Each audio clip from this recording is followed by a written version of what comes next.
A millionaire loses control after his mistress fills his head with lies. In a marble mansion, he grabs a wooden stick and beats his pregnant wife while the mistress watches and smiles. He thinks he's untouchable, but what he doesn't know is that her three brothers, powerful CEOs from New York, San Francisco, and Seattle, are already coming for him. What follows is a storm of betrayal, power, and revenge that shakes the entire city. You won't believe how it ends until we dive in. Tell us what time you're listening and where you're tuning in from. Drop a comment below. We'd love to hear from you. Under the silver glow of the California night, the mansion on the hill stood silent. Rain whispered against its glass walls, dripping down the marble balcony that overlooked the city. Inside, the house looked perfect. Every lamp was dim, every flower placed with precision. Yet, beneath that perfection, something monstrous was about to unfold. Isabella Carter sat on the edge of the grand staircase, her hands resting gently on her growing belly. She was 4 months pregnant. Her white silk nightgown shimmered faintly under the chandelier light. She whispered to the tiny heartbeat inside her, "You're safe, my love.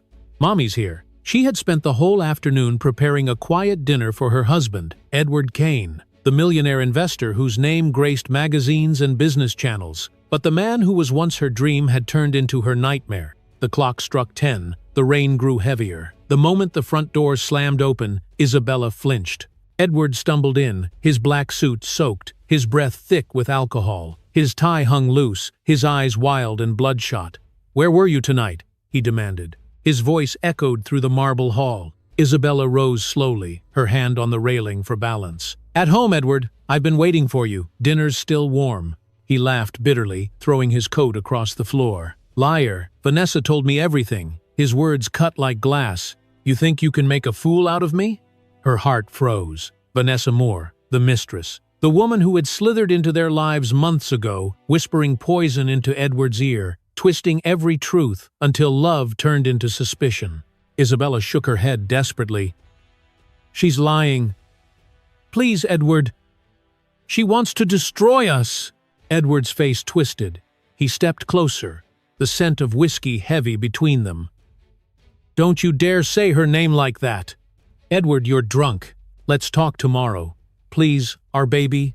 But her plea only fed his fury. He reached for the wooden stick he had been using earlier to fix the fence outside. The handle was still wet from the rain. His knuckles tightened around it. "Whose child is it?" he roared. Her eyes widened in horror. "Yours. It's ours." He didn't believe her. The lies Vanessa had told him were too deep, too venomous. He raised the stick high, his muscles trembling with rage. Isabella stepped back, clutching her belly with one hand, her voice shaking.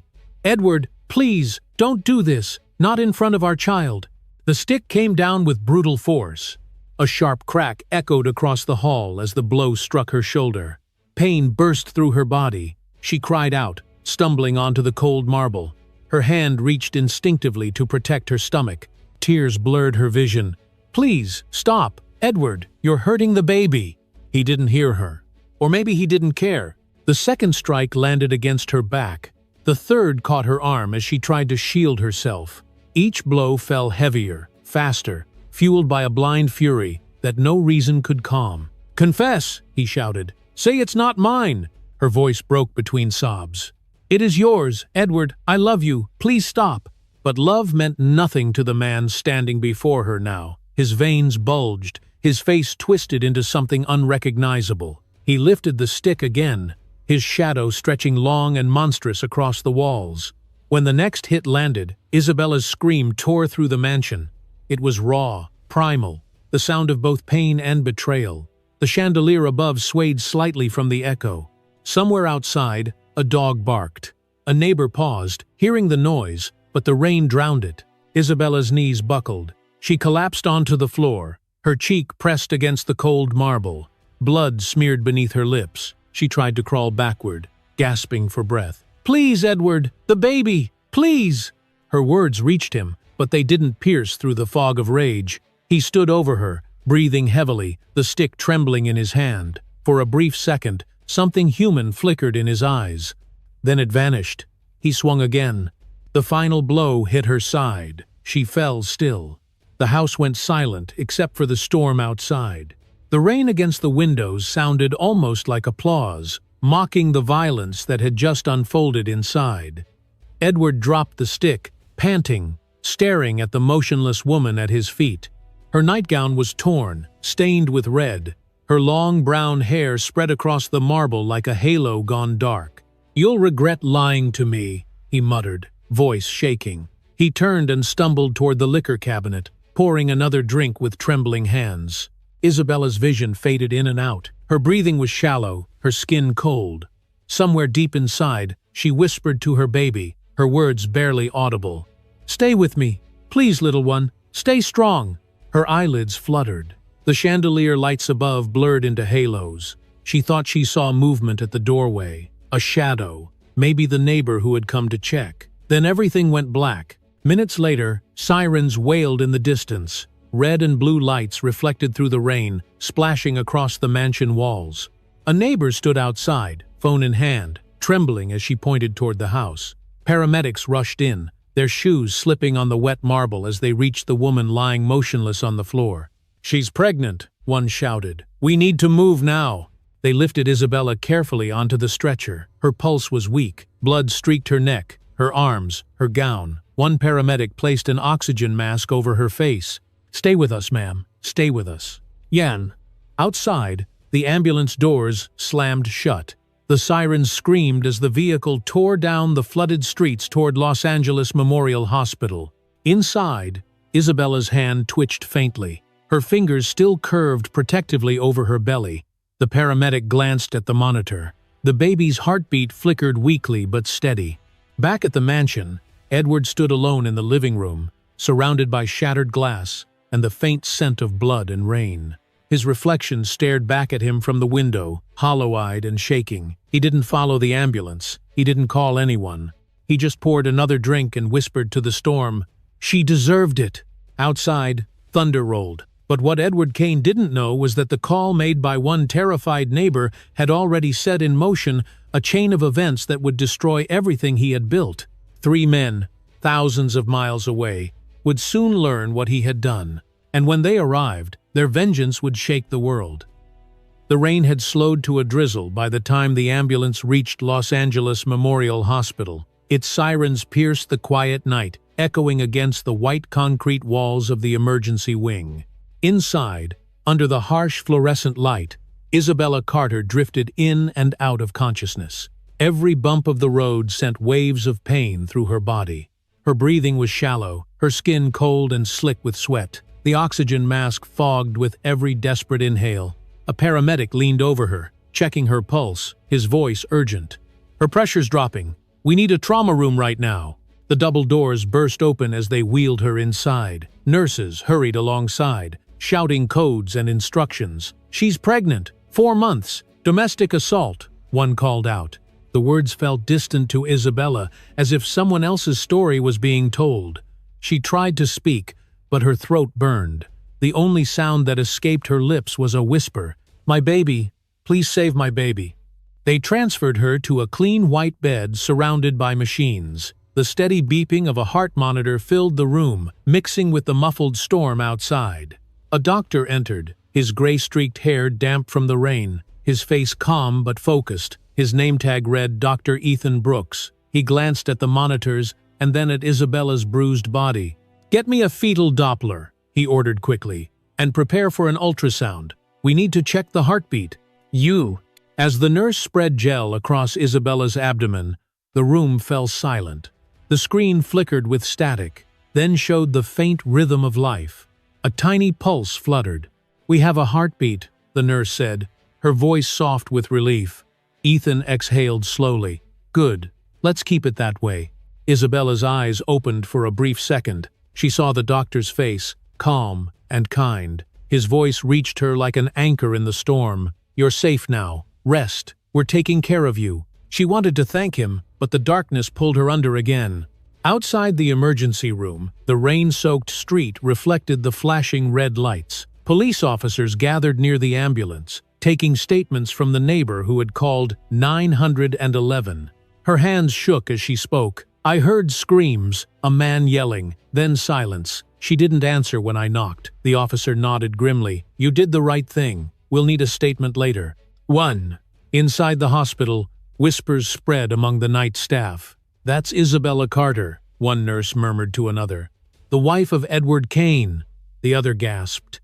You mean that Edward Kane? The real estate tycoon? The nurse nodded. They said he attacked her. She almost lost the baby. Their words carried a mixture of shock and pity. In the ICU, Isabella's body trembled under the thin blanket. Every breath hurt. Every muscle ached. The bruises along her arms were deep, purple and red against her pale skin. Her lips were cracked, her face swollen. Yet even in that broken state, one hand stayed pressed over her belly, as if shielding her unborn child from the world that had turned cruel. Hours passed. Machines beeped rhythmically, marking the fragile line between life and loss. Dr.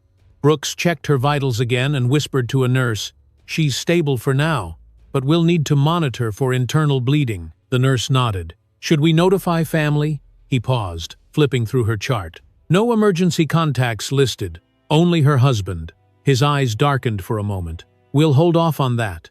Down the hall, a woman in scrubs stood silently by a vending machine, watching the bustle of the ER. Her name was Linda Parker, a nurse who had worked at the hospital for 12 years. She had seen hundreds of tragedies, but something about this one hit differently.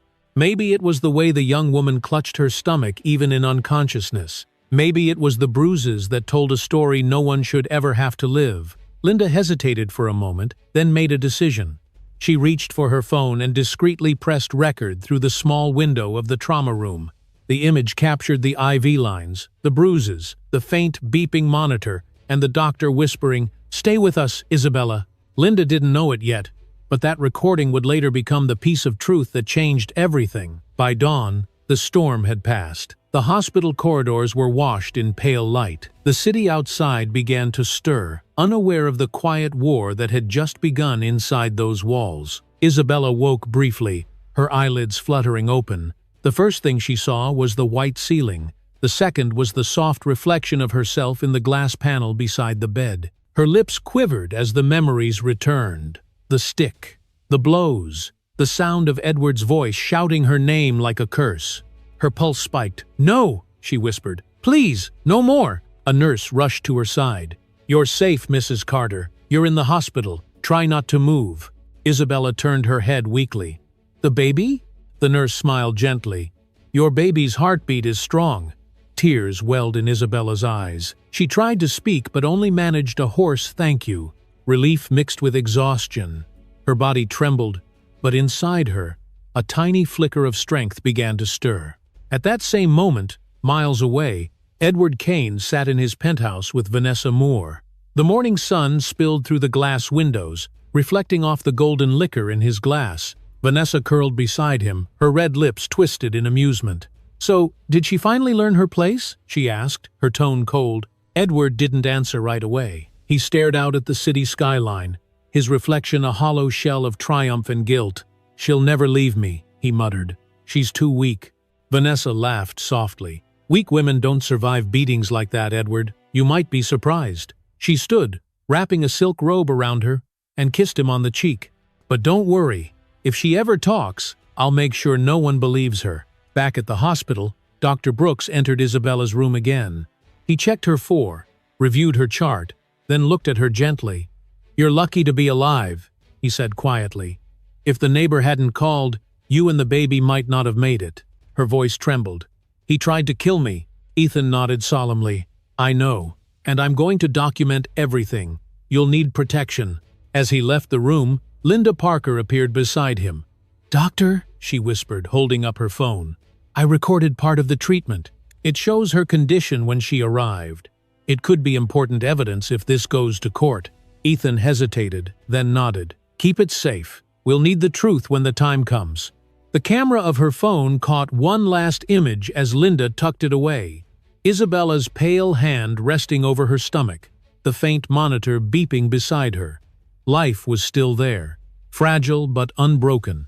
Outside, the first light of morning broke through the clouds, casting a soft glow across the hospital windows. Inside, Isabella closed her eyes again, whispering to the child inside her, "You and me, my love. We'll survive this." And though she didn't yet know it, far across the country, 3 powerful men were waking to the sound of their phones ringing. Within hours, the storm that Edward Kane had unleashed would no longer belong to him. It would belong to the Carter brothers. The morning sun had barely risen over the East Coast when the first phone began to ring.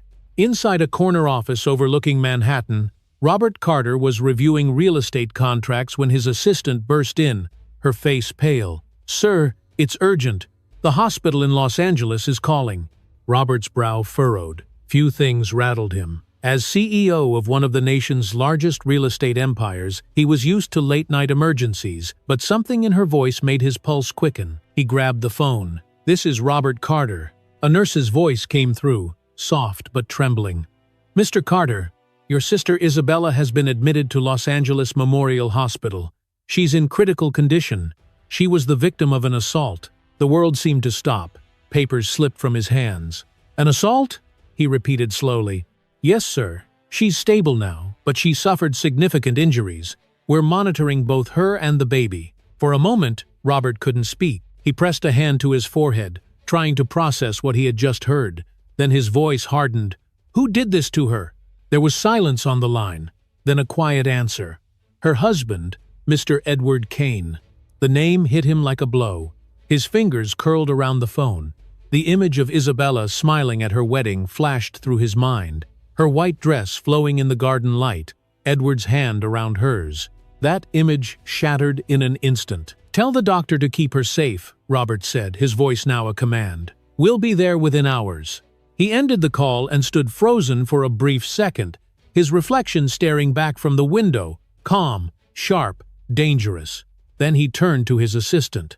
"Cancel every meeting. Get my jet ready. I'm leaving for Los Angeles in 30 minutes. Across the country in San Francisco, another phone rang. David Carter, the middle brother, sat in a boardroom surrounded by his team of executives. Charts and figures lit up the projector screen. His assistant leaned in, whispering, "It's the hospital, sir.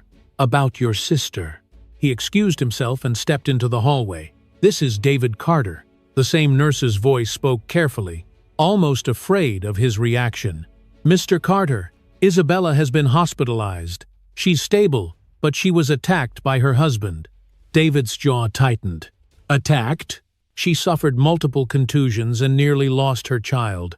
The doctors saved both of them. She's asking for no one right now, but the staff thought you should know."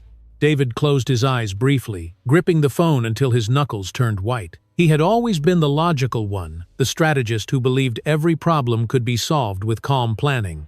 But at that moment, calm felt like a luxury he could no longer afford. "Book me a flight to Los Angeles," he told his assistant as soon as he re-entered the room. "Sir, the quarterly review." "Cancel it," he interrupted sharply. "Family first." Meanwhile, in Seattle, the youngest brother, Daniel Carter, was in the middle of a meeting with his tech developers. He laughed at a joke someone made, but the moment his phone vibrated and he saw the caller ID, the smile vanished. He answered quickly. "Hello?" "Mr. Carter," said the nurse. "I'm calling from Los Angeles Memorial. Your sister Isabella." He didn't let her finish. "What happened?" "She's in critical condition, but stable. There was an assault. We believe her husband is responsible." For a moment, Daniel said nothing. The silence stretched so long that the nurse asked softly, "Sir, are you still there?" He exhaled sharply. "I'm here. Thank you for calling. She's not alone anymore." He hung up, stood, and looked around the room. "Meeting's over," he said quietly. His assistant frowned. "Is everything all right, sir?" "No, not even close." Within an hour, 3 jets lifted from 3 different airports, cutting through the skies toward the same destination. The brothers didn't speak to each other at first. They didn't need to. The bond that had once been shaped by childhood laughter and family dinners now pulsed with anger and grief. Robert's jet soared above the clouds, but his mind was far below, trapped in the image of his little sister as a girl, the one who used to follow him around with her stuffed bear, asking him to build castles out of couch cushions. He clenched his fists, remembering the last time they spoke. She had sounded tired but cheerful. She never said a word about being in danger. He had missed it. He had missed all the signs. In San Francisco, David sat by the window of his jet, staring at the ocean below. His laptop lay open, filled with spreadsheets and reports, but his eyes saw none of it. He was calculating something else now, not profits or losses, but justice. Every number that flashed through his mind became a plan, a timeline, a strategy for destruction. In Seattle, Daniel couldn't sit still. He paced the aisle of his plane, his hands trembling with rage. He hit her, he muttered to himself. He hit her while she was pregnant. The thought made his vision blur. His crew watched silently, knowing better than to speak. By late afternoon, all three planes landed within minutes of each other at Los Angeles International Airport. The tarmac shimmered under the sunlight, and as the jets came to a stop, three men stepped out, tall, suited, and expressionless. The world knew them as titans of industry, but today they looked like soldiers preparing for war. Robert was the first to speak as they gathered beside the waiting cars. "No press, no delays. We go straight to the hospital." David nodded, his voice low. "Have security on standby. If he shows up there, I want him removed immediately." Daniel's jaw clenched. "No, if he shows up, he won't be walking out." The brothers exchanged a glance, a silent agreement that spoke louder than words. The air between them was thick with fury and grief. Their convoy sped through the streets of Los Angeles, sirens wailing in the distance, sunlight flickering off the windows. Inside the car, Robert's phone buzzed with updates. "She's awake," the nurse said. "She's asking what happened to the baby." He exhaled a breath he didn't realize he had been holding. "Tell her the baby's safe," he said softly. "Tell her her brothers are coming." When they reached the hospital, cameras flashed from the distance. Reporters already lingered, chasing whispers of the assault involving a millionaire and his wife. The brothers ignored them. They pushed through the front doors, their shoes echoing on the polished floors. Nurses looked up as the three powerful men entered, their presence commanding, their expressions carved in stone. "Isabella Carter," Robert said firmly at the reception desk. "Which room?" The nurse hesitated, startled by his tone. "Room 304. But visiting hours—" "We're not visitors," David interrupted. "We're family." The elevator ride was silent. The soft hum of the machine was the only sound. When the doors opened, the scent of antiseptic filled the air. At the end of the hallway, through a narrow glass window, they saw her. Isabella lay pale and fragile against the white sheets, IV lines running down her arm, her belly faintly rising with each breath. For the first time in years, the three brothers stood together, shoulder to shoulder, not as CEOs, but as men bound by blood and purpose. Robert's voice broke the silence. "He did this to her." David's eyes narrowed. "Then he'll pay for it." Daniel looked at his sister, his fists trembling. "No court, no money, no power will protect him. I'll make sure of that." The hallway lights flickered as the brothers walked toward the room, their steps heavy and determined. The storm that had started in one house was now spreading across the country, carried by three men who would stop at nothing to bring justice to their sister. The hospital room was quiet except for the soft beeping of the heart monitor. Morning light filtered through the blinds, painting thin stripes across the walls and the edge of the bed where Isabella Carter lay. Her skin was pale, her lips dry, and her brown hair spread like silk against the pillow. She stirred slightly, her eyelids fluttering. The faint sound of footsteps approached from the hallway, heavy and sure, echoing through the silence. When she opened her eyes, the first thing she saw was the ceiling. The second was the faint reflection of herself in the glass cabinet beside the bed.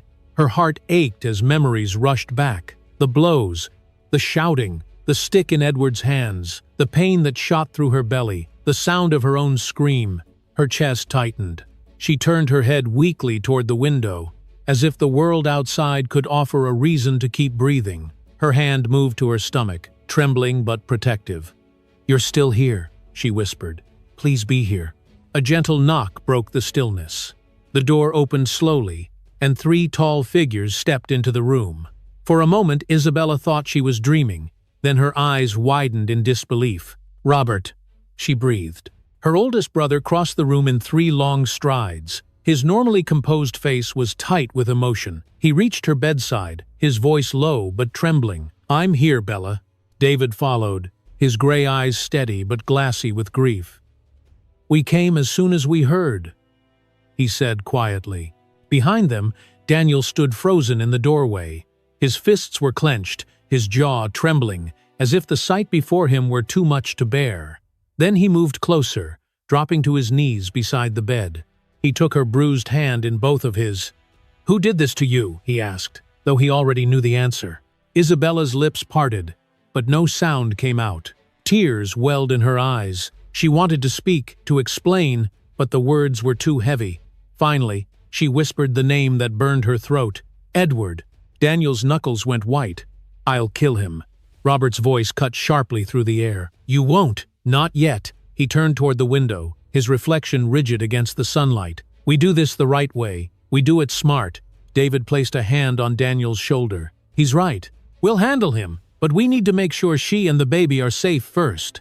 Isabella looked between her brothers, her vision blurring with tears. "You shouldn't have come," she said weakly. "You're all so busy." Robert turned back to her, his eyes fierce. "Don't you ever say that again. You are our sister. There is nothing more important than you." Her lips trembled. "He said no one would believe me, that I was nothing without him." "Yuko." David leaned closer, his tone calm but full of conviction. "He was wrong. You have us now. And we believe you." The words broke her. Tears streamed down her cheeks. She tried to hide her face, but Daniel reached out gently, lifting her chin. "Don't cry, Bella. He doesn't get to break you anymore." The nurse quietly entered to check the monitors. She paused for a moment, watching the emotional reunion, and then smiled softly before leaving. When the door closed again, silence filled the room, heavy but no longer lonely. Robert moved to the side of the bed, his sharp gaze taking in every bruise, every cut. "How bad is it?" he asked quietly. Isabella swallowed. "The doctor said the baby's heart is strong." Relief washed over all three men at once. David closed his eyes briefly, murmuring a prayer of gratitude. Daniel exhaled, his shoulders slumping slightly, but Robert's face hardened again almost instantly. "Good. Then our fight starts now." Isabella frowned weakly. "Fight?" He met her gaze. "You think we'll let this man walk free after what he did to you? After what he almost did to your child? No, Bella. We will make him answer for every bruise on your skin."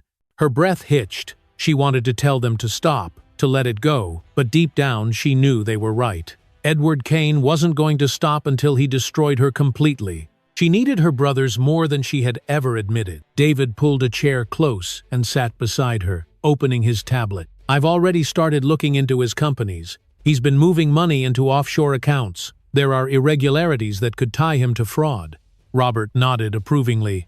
"Good. We'll hit him where it hurts most, his reputation and his money." Daniel looked up, his voice shaking with fury. "And when the time comes, I'll hit him myself." Isabella reached out, touching his arm gently. "Please, no violence." "I can't lose you too." Daniel softened. "You won't lose me. I just want him to feel an ounce of the pain he gave you." For a while, they sat in silence. The sound of the heart monitor was steady, almost like a quiet drumbeat of hope.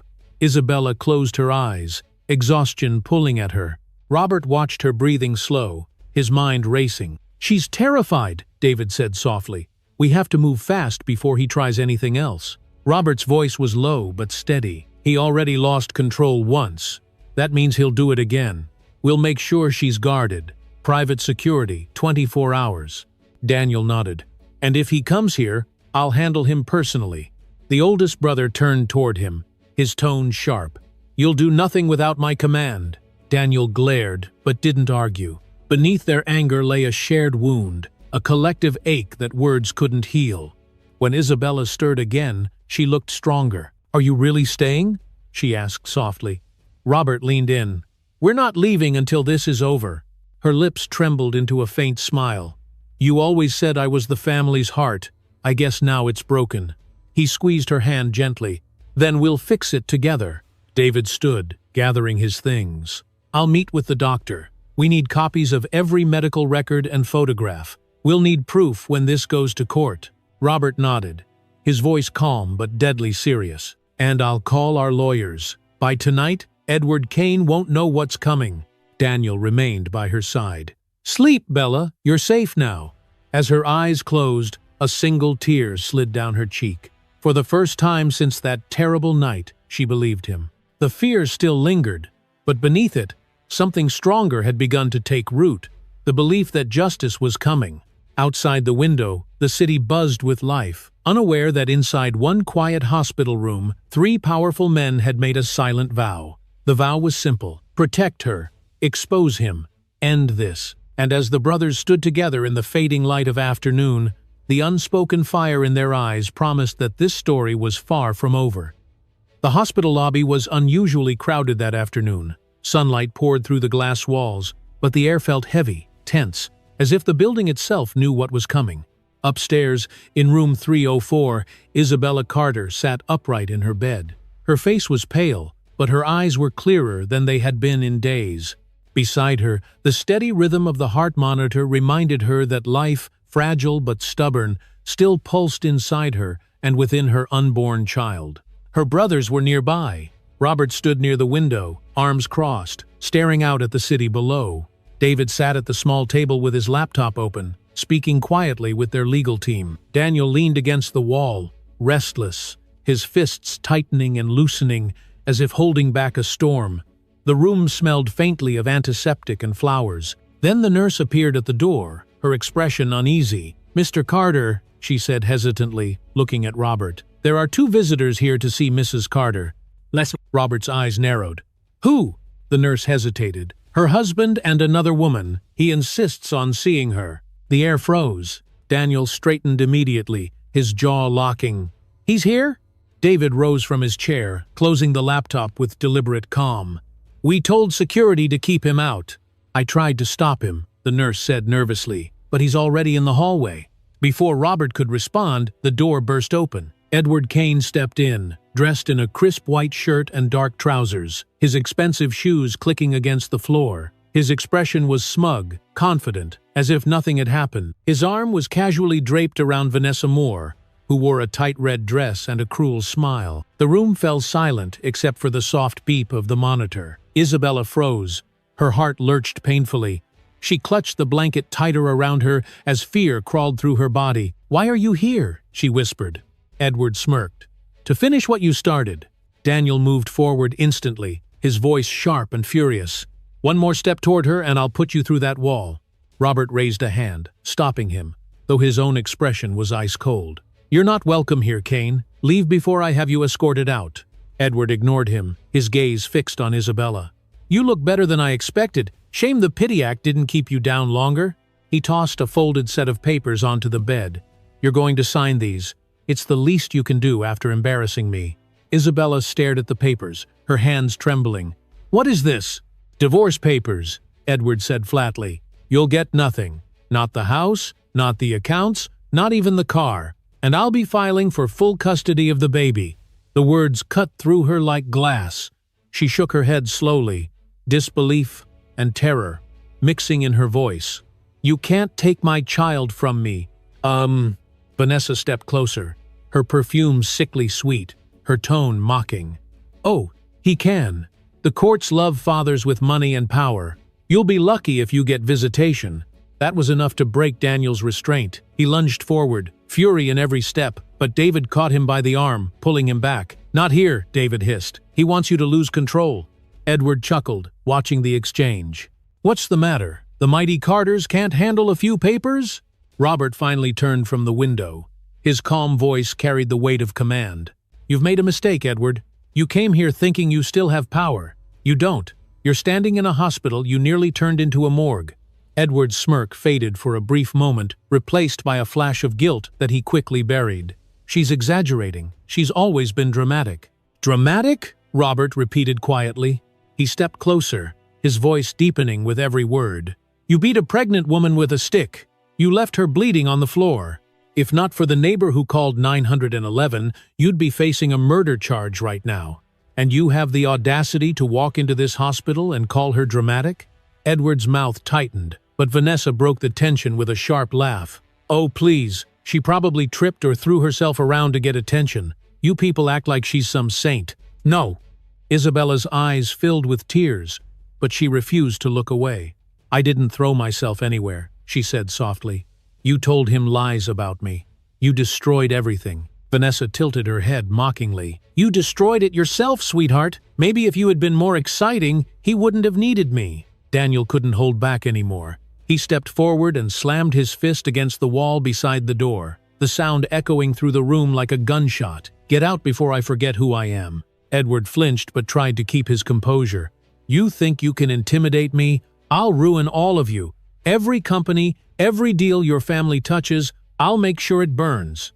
Robert stood his ground, his voice calm but deadly. You already burned everything that mattered. Now it's our turn. David picked up the papers from the bed and flipped through them. These signatures are a joke. You think she'll sign this after what you did? He tore the top sheet in half, then tossed the rest back at Edward's chest. You'll regret ever walking into this building. Edward's face darkened. You're making a mistake. No, Robert replied coldly. You did. The moment you raised that stick, you signed your own destruction.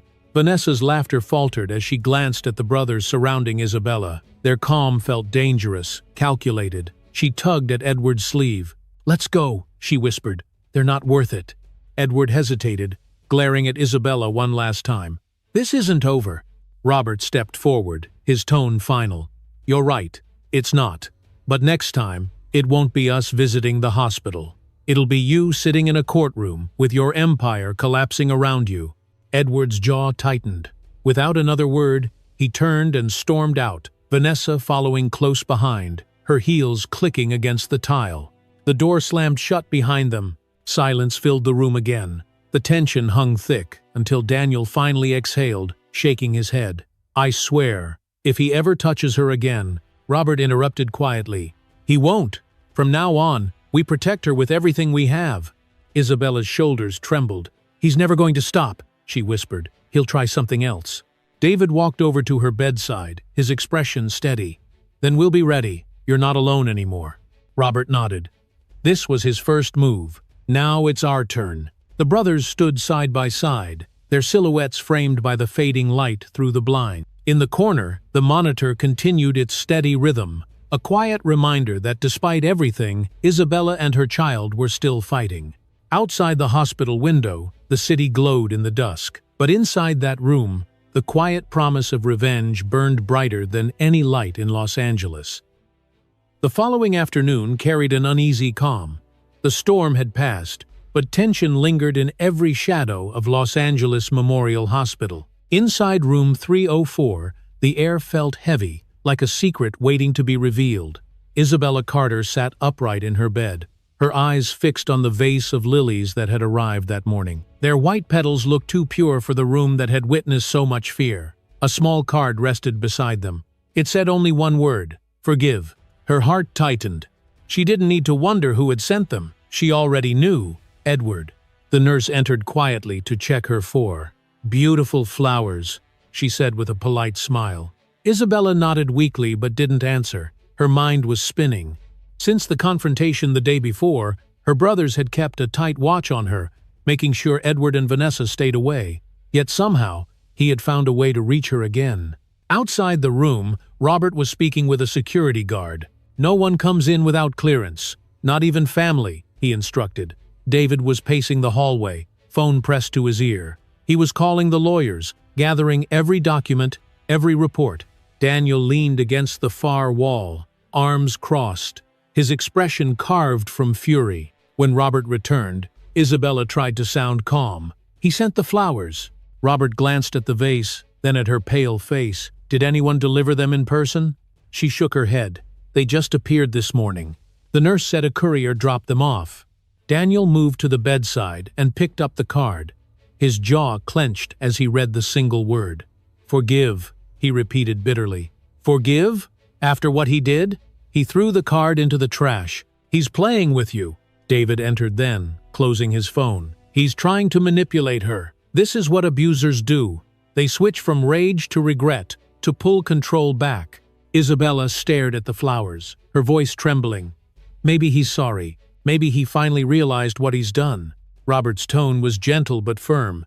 Don't fall for it, Bella. Guilt doesn't change a monster. It only makes him smarter. Before she could reply, there was a knock at the door. The nurse stepped inside again, nervous this time. Mrs. Carter, there's someone asking to see you. He says he just wants 5 minutes. Robert's shoulders tensed. Who? The nurse hesitated. Your husband. The air snapped like a wire pulled too tight. No, Daniel said instantly. He's not coming near her. But Isabella's voice, small and trembling, interrupted. Wait, let him in.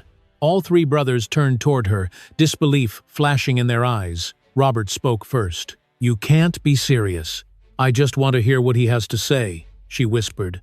If he's truly sorry, maybe this can end peacefully. Robert's eyes darkened, but after a long silence, he nodded toward the door. 5 minutes. If he tries anything, he's gone. Ender. The nurse nodded and opened the door. Edward Kane stepped inside, wearing a clean white shirt, his hair neatly combed.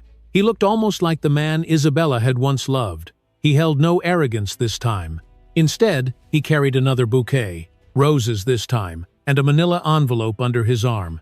Bella, he said softly, you look better. She stared at him, unsure whether to cry or scream. Why are you here? I came to apologize, he said, setting the flowers on the bedside table. I've been thinking about what happened. I lost control. Vanessa fed me lies, and I believed them. I was wrong. His voice cracked slightly.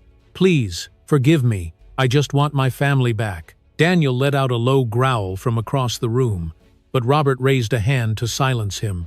Say what you came to say, Kane, and then leave. Edward nodded, then turned back to Isabella. I spoke to a lawyer this morning. He said we could file a mutual agreement, a reconciliation document. Nothing binding, just a sign of good faith. I brought it here so you could read it. He held out the envelope. David stepped forward instantly. Let me see that first. Edward smiled faintly. It's just paperwork, no tricks, I swear. Robert took the envelope from him, eyes sharp. He pulled out the papers, flipping through them quickly. The text was dense, pages filled with legal language. For a moment, nothing stood out. Then one sentence caught his eye. His expression changed. David noticed it too. What is it? Robert pointed to a section near the bottom. Custody agreement in the event of reconciliation failure. His voice hardened. It states that if the marriage ends again, Isabella relinquishes all parental rights to the child. Isabella's stomach turned cold. What? Edward's smile faltered. That's just a standard clause. Nothing serious. I told the lawyer. You told the lawyer to bury it, Robert cut in sharply. This isn't reconciliation. This is entrapment. Daniel stepped forward, fury blazing. You came here pretending to apologize while trying to steal her baby again. Edward raised his hands defensively. No, I wasn't. Robert's voice thundered. Get out. Edward hesitated, glancing between them. Bella, please, you have to believe me. I didn't mean… Isabella's tears spilled freely. You almost killed me, Edward. You nearly killed our child. And now you stand here lying again. Her voice cracked but grew stronger with every word. I loved you once, but that person doesn't exist anymore. Leave before I forget that I still pity you. For a second, Edward's face twisted with something dark, anger, shame, or both. But seeing the three men closing in around her, he turned and walked out without another word. The door shut behind him. The silence that followed was deafening. Robert dropped the papers onto the table, his voice low and cold. That's it. We're done waiting. He just made his last move. David picked up the pages carefully. This is fraud, clear and deliberate. We'll use this against him. Daniel still stood near the door, his chest heaving. I want to break him myself. Robert met his eyes. You'll get your chance. But we'll do it the smart way. We'll destroy him in front of everyone he ever tried to impress. Isabella sank back against her pillow, exhausted but relieved. He'll never stop, will he? Robert's gaze soften. No, but neither will we. David folded the papers neatly into his briefcase. We'll make sure every lawyer, every judge, and every investor in this city sees who Edward Kane really is. Outside, the afternoon light faded into gold.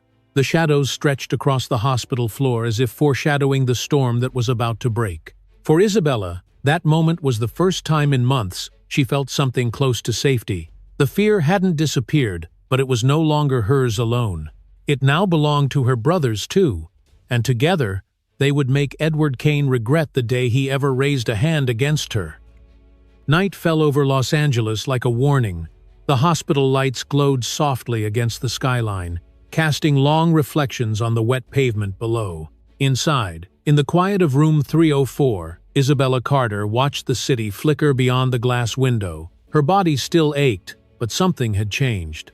The fear that once gripped her had begun to turn into resolve. She had spent too long feeling powerless. Now, with her brothers beside her, she felt something stronger than pain. She felt purpose. Robert entered the room first, his expression calm but unreadable. He placed a folder on the table beside her bed. "Everything's in motion," he said. "Lawyers, investigators, media contacts. We start tomorrow." David followed, scrolling through his tablet. "We already found discrepancies in Edward's company ledgers, offshore accounts, falsified transfers, and payments to Vanessa's bar that make no sense." Daniel closed the door behind them. His hands were still bruised from punching a wall the night before. "So he's not just a monster, he's a criminal too," Robert nodded. "Exactly. And we're going to make sure the world knows it." Isabella turned toward them, her voice low but steady. "How?" Robert sat beside her, his eyes softening for a moment. "By being smarter than him. He plays with lies, but we play with truth. That's the difference." David placed his tablet on the table and began explaining the plan. "Step 1. We collect evidence. Every bruise, every record, every message. The hospital staff has already confirmed your injuries match blunt force trauma. That alone will destroy his claim that you fell." Isabella looked down at her bandaged arm. "He said I threw myself down. He said I was trying to get sympathy." Daniel's voice burned with anger. "He's going to choke on those lies when we're done." Robert shot him a warning glance. "Control it. We need patience, not fire." David continued. "Step 2. Expose his finances. Vanessa's name appears in too many transactions. If we can prove they've been laundering money together, both of them go down." Robert nodded. "And step 3. Public exposure. When the world sees who he really is, he won't just lose you, he'll lose everything." For a moment, silence filled the room. The sound of the heart monitor echoed faintly, a steady rhythm marking time. Isabella took a deep breath. "What if he retaliates?" Robert leaned forward, his voice calm but fierce. "Then he'll learn what happens when he underestimates the Carters." She wanted to believe him, yet a small tremor of fear lingered. "He's dangerous, Robert. You don't know what he's capable of." Daniel smiled grimly. "Neither does he. Not yet." The following morning began with quiet chaos. Robert met with a team of private investigators in a nearby cafe, handing them photographs, phone numbers, and financial leads. "Follow the money," he instructed. "Every cent that leaves his company, I want to know where it lands." Meanwhile, David contacted the family's law firm, sending scanned documents from Edward's fake reconciliation agreement. The senior attorney, Sarah Chen, called back within minutes. "These signatures are fabricated. This isn't reconciliation paperwork, it's fraud and coercion. We can build a strong case." Not. By noon, Daniel had spoken to 2 of Isabella's co-workers who had witnessed her arrival at the hospital. They were shaken by what they saw but eager to help. "She was barely conscious," one nurse said. "We heard him shouting outside the ambulance. He didn't even look worried." Daniel recorded their statements carefully, thanking them before leaving the hospital. When he returned to Isabella's room, she was sitting up, brushing her hair for the first time since the assault. Her hands trembled, but her face looked more alive than it had in days. "I need to do something," she said as soon as he entered. "I can't just sit here and watch." Daniel placed a comforting hand on her shoulder. "You already are doing something. You survived. Now let us fight for you."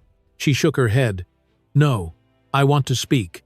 I want people to hear what really happened." Robert, who had just stepped in, paused at the doorway. "Are you sure? Once your story is public, there's no turning back." "I'm sure," she said firmly. "If I stay silent, he wins." David joined them, a faint smile touching his lips. "Then we'll make sure your voice is heard clearly." That evening, they met with a trusted journalist at a small studio downtown. Isabella sat in front of the camera, her hands folded in her lap. Her brothers stood behind the glass window in the control room, watching. The lights were bright, almost blinding, but her voice was calm. "I loved my husband," she began quietly. "I believed in him. I believed in us. But love doesn't mean silence. Love doesn't mean bruises. The night he hit me, I begged him to stop because I was carrying his child. He didn't care. He called me a liar. He called our baby a mistake." Her voice broke slightly, But she continued, stronger. For weeks, I thought it was my fault. I thought if I just stayed quiet, everything would be fine. But it's not fine. It never will be until people like him are held accountable. No woman should have to bleed in her own home to prove her worth. The journalist sat quietly, letting her speak. Tears glistened in Isabella's eyes, but her words carried steady power.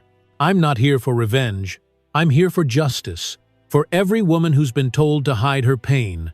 For every child who deserves to grow up in a world where kindness is strength. When the recording ended, silence filled the studio. Even the cameraman looked moved. Robert entered the room and placed a hand on her shoulder. You did it, he said softly. Now the world will know. The interview aired the next morning. Within hours, it went viral. News outlets replayed clips of Isabella's trembling but determined voice. Social media exploded with messages of support. Number Justice for Isabella began trending across the country. In his penthouse, Edward Kane watched the broadcast with fury. Vanessa paced behind him, her expression tight. We need to hit back, she snapped. If the public turns against us, everything's gone. Edward's jaw clenched. Then we fight dirty. Vanessa smirked. That's the only way we know how. Back at the hospital, Isabella scrolled through hundreds of messages on her phone. Strangers offering love, survivors sharing their own stories. She felt tears gather in her eyes. People believe me, she whispered. David nodded. They should. You spoke the truth. Robert checked his phone and looked up. The exposure's working. Sponsors are pulling out of Edward's companies. His stocks dropped 12% in 3 hours. Daniel grinned. Good. Let him taste the beginning of what's coming. For the first time, Isabella smiled. It wasn't the fragile, trembling smile of fear, but the quiet, steady one of a woman reclaiming her life. The city outside glowed under the soft dusk, the same city where her suffering had begun. But now, the storm had shifted. It was no longer hers to carry. It belonged to the man who had tried to break her, and the 3 brothers who were about to bring him to his knees. The next morning, Los Angeles woke to a storm of headlines. News outlets replayed Isabella Carter's interview on every major channel. Her voice, calm but unflinching, echoed across television screens, podcasts, and social media clips. Love doesn't mean silence. Love doesn't mean bruises. Those words became a rallying cry. By noon, the hashtag number Justice for Isabella had crossed millions of views. At Los Angeles Memorial Hospital, Isabella sat by the window, the soft sunlight touching her face. The bruises along her arms were fading, but the fire in her eyes burned brighter than ever. Her brothers entered the room one by one, each carrying updates. Robert was first, his phone in hand. It's everywhere, he said quietly. Every network, every talk show. People are finally seeing him for what he is. David followed, his expression focused but grim. Edward's companies are collapsing. His investors are backing out. His publicist just quit. His lawyer is refusing to represent him. None? Daniel closed the door behind him, grinning for the first time in days. Vanessa's bar is empty. Reporters are camping outside her apartment. She's losing everything too. Isabella listened silently, her fingers tracing the rim of her glass of water. So the world believes me now, she said softly. But belief doesn't erase what he did. Robert nodded. No, but it gives us power, and we'll use that power to make sure he never hurts anyone again. David sat at the table, spreading out folders filled with documents. We've already collected proof of fraud and money laundering. Vanessa helped him hide assets in offshore accounts. Once this goes public, he'll not only lose his business, he'll face prison time. Daniel leaned against the wall, arms crossed. Good, let him rot. But Robert's tone was measured. We can't celebrate yet. People like Edward always fight back when cornered. And he was right. Across the city, in a penthouse that was once a symbol of success, Edward Kane stood before the large window overlooking downtown Los Angeles. The television behind him played Isabella's interview on repeat. Vanessa paced the room, her heels clicking against the marble floor. Her face was pale, her nerves frayed. She's winning, she said sharply. You need to do something. Edward turned from the window, his voice low but seething. You think I don't know that? Every contract is frozen, every investor is gone. They're turning me into a monster. Vanessa scoffed. You made yourself a monster the moment you hit her. Edward's eyes flashed with rage. "Don't you dare judge me. You started this. You're the one who told me she cheated. You're the one who made me believe her child wasn't mine." Vanessa's voice rose, trembling with fury. "Because you were easy to control. You wanted to believe it." "No." Their shouting echoed through the penthouse until Edward slammed his glass against the wall, shards scattering across the floor. "Enough," he said, his voice shaking. "If the public wants a villain, I'll give them one. We'll hit back harder than ever." Vanessa hesitated. "How?" "Rumors," he said darkly. "We spread lies about her, make her look unstable, make her look like a manipulator who faked everything for sympathy." Vanessa's eyes gleamed, realizing the cruelty of the idea. "I know people who can make that happen. Fake messages, fake receipts. We can make her look like the liar." Edward nodded slowly, a twisted calm returning to his face. "Do it. If they want war, they'll have it." 2 days later, the smear campaign began. Anonymous accounts on social media started spreading fabricated screenshots and doctored photos. One headline read, "Was Isabella Carter having an affair?" Another claimed she exaggerated her injuries to frame her husband. At first, people dismissed the lies, but within hours, the rumors multiplied. Gossip sites picked them up, spinning wild theories. At the hospital, Isabella scrolled through her phone, disbelief clouding her face. "They're saying I made everything up," she whispered, "that I lied about the abuse." Daniel grabbed the phone from her, fury burning in his eyes. "I'll find whoever's posting this trash." David looked up from his laptop, his tone cold. "It's them, Edward and Vanessa. They're behind this." Robert's jaw tightened. "Of course they are. They can't fight the truth, so they're trying to drown it in lies." Isabella buried her face in her hands. "What if people believe them? What if everything we did just falls apart?" Robert moved closer, placing a hand on her shoulder. "Then we fight harder. We don't back down." That night, the Carter brothers gathered in the hospital's family lounge. The room was dim, the hum of fluorescent lights blending with the steady sound of rain outside. David sat at the table, his laptop glowing. "We'll trace every source of those rumors. Whoever created them left a trail. Everyone leaves a trail." Daniel paced near the window, fists clenched. "And when we find them?" Robert's voice was calm but dangerous. "We expose them. We do exactly what they're doing, but with truth." David's eyes narrowed as lines of code filled the screen. "Got it," he said after a long silence. "There's a connection to a PR firm in Beverly Hills. Guess who their client is?" Robert leaned forward. "Edward Kane." "Bingo." The brothers exchanged looks. It wasn't just anger that bound them now. It was precision, focus, a quiet rage sharpened into purpose. The next day, they met with Sarah Chen, the family lawyer, in her downtown office. Sarah reviewed the evidence, her expression grim. "This isn't just defamation. This is criminal. They forged documents and paid third parties to spread false information. We can take this to court, but if you want real impact, we go public." Robert didn't hesitate. "We go public." That afternoon, David released a digital statement backed by verifiable evidence. Screenshots of bank transfers from Edward's company to the PR firm were shared online. Alongside them were timestamps, witness testimonies, and a video of Vanessa's assistant admitting she had been paid to post the lies. The internet exploded again, but this time in their favor. Hashtags turned from doubt to outrage. Justice for Isabella surged even higher. Thousands of supporters rallied online, demanding that Edward Kane and Vanessa Moore face consequences. At the hospital, Isabella watched it unfold in stunned silence. "They're finished," Daniel said, his grin fierce. Robert nodded, his voice quiet but firm. "Almost, but not yet. They still think they can control the narrative. We're going to end that illusion once and for all." David closed his laptop. "How?" Robert looked out the window, the city lights reflecting in his eyes. "The Beverly Hills Gala, it's next week. All the major investors, journalists, and public figures will be there. That's where we expose them completely. No lies, no lawyers, no hiding." Isabella hesitated. "You want me to go there?" "Yes," Robert said simply. "You deserve to face him on your own terms. You started this fight with courage. You'll end it with truth." For a long moment, no one spoke. Then Isabella nodded slowly, her voice steady. "Then I'll be ready." Outside, Thunder rolled again across the sky, as if the city itself knew that the storm was far from over. But this time, Isabella wasn't the one trapped in it.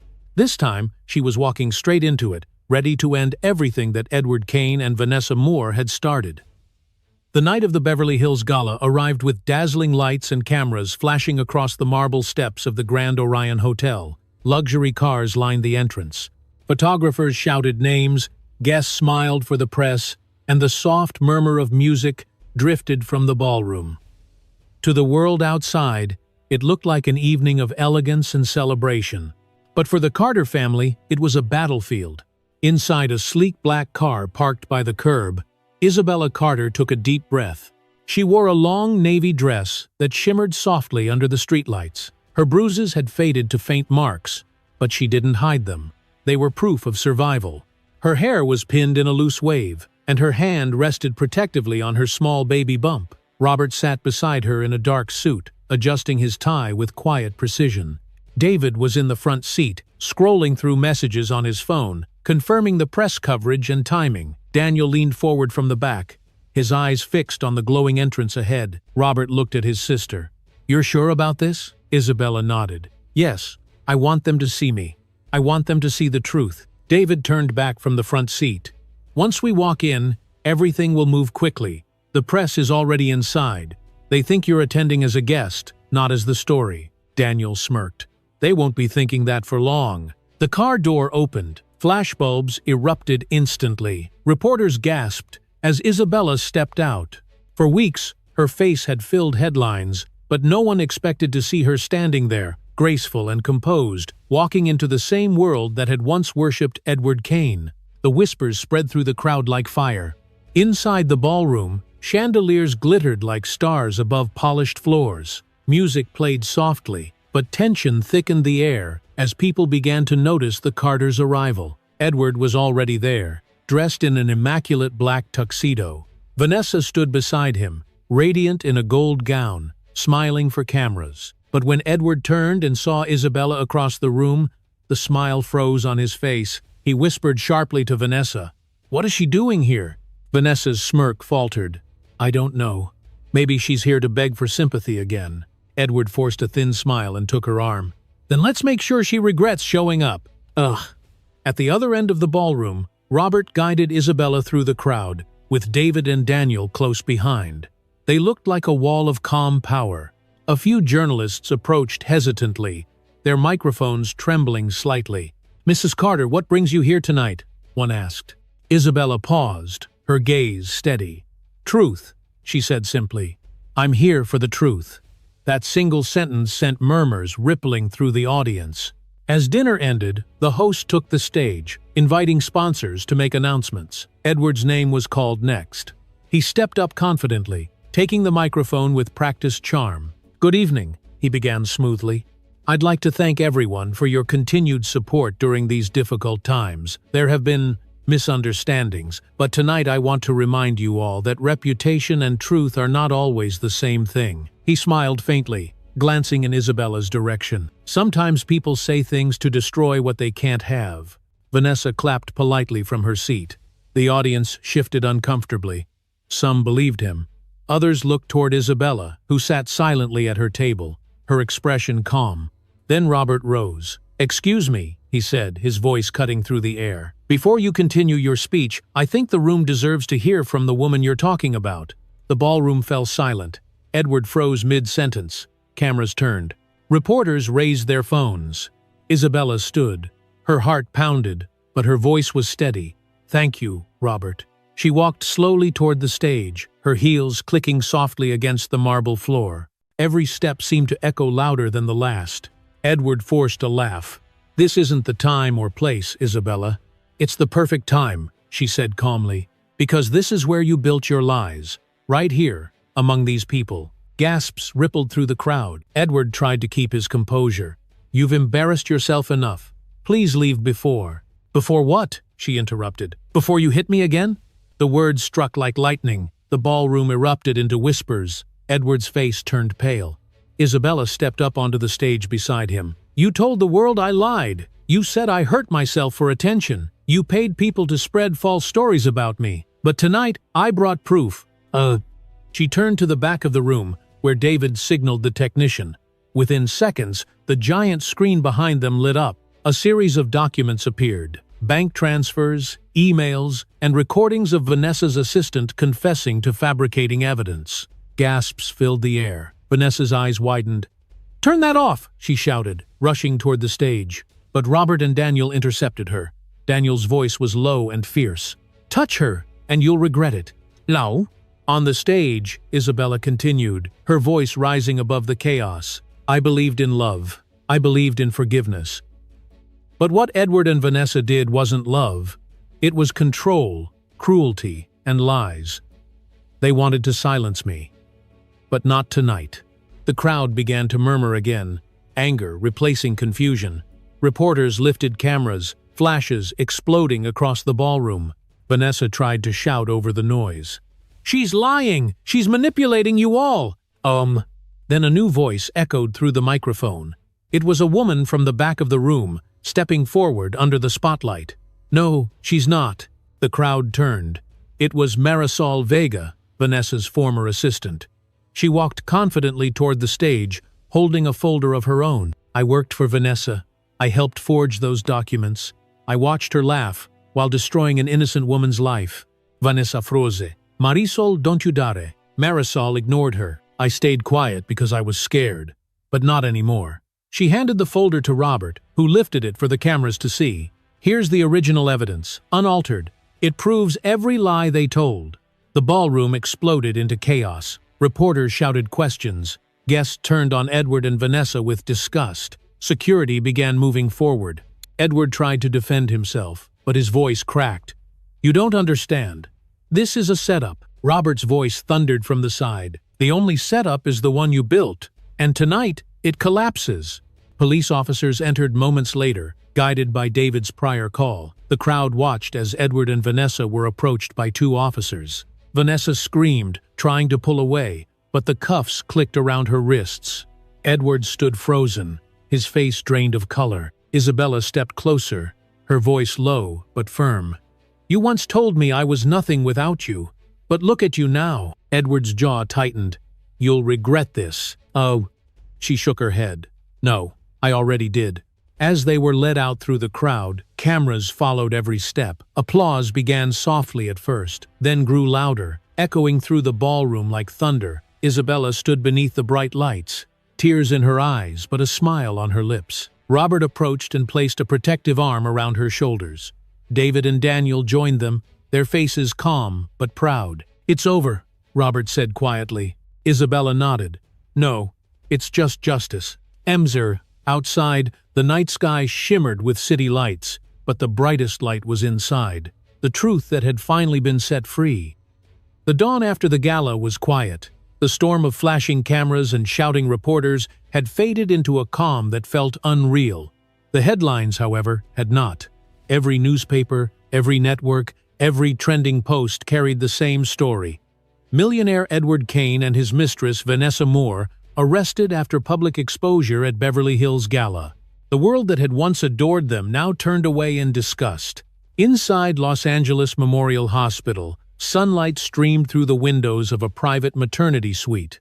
The room was calm and white, filled with the faint scent of flowers and antiseptic. Isabella Carter lay in bed, her newborn daughter sleeping soundly in her arms. The baby's skin was soft and pink, her tiny fingers curling around her mother's thumb. Isabella smiled weakly, tears welling in her eyes. "Welcome to the world, Hope," she whispered. "You are everything they tried to destroy, and everything they couldn't."